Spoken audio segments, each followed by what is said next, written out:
Welcome to our channel. How to reset Orbi Wi-Fi router, step-by-step guide. Welcome back to our channel. Today we are going to explain how to reset Orbi Wi-Fi router and why is it important to reset. Orbi router is a part of Orbi mesh system which promises a wide Wi-Fi network coverage to run phones, PCs, smart TVs and other smart gadgets. Reset process resolves significant issues and technical errors that interrupts Wi-Fi network through Orbi mesh system. To reset, first locate the pinhole button at the back of the Orbi router labeled as reset. Press the reset button using a paper pin or a pen. Ensure your device is on while resetting.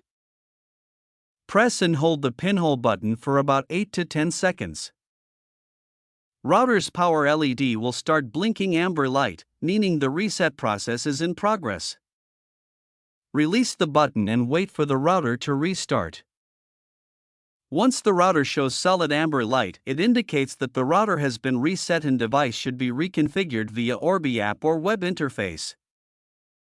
We believe this video tutorial will definitely help you to reset your Orbi router. Use comment box to share your queries if any. You can also reach out to us if you want personal technical assistance to set up or reset your Orbi mesh system. Please like the video and subscribe to our channel for regular updates to enhance your Orbi Wi-Fi network. Thank you for watching.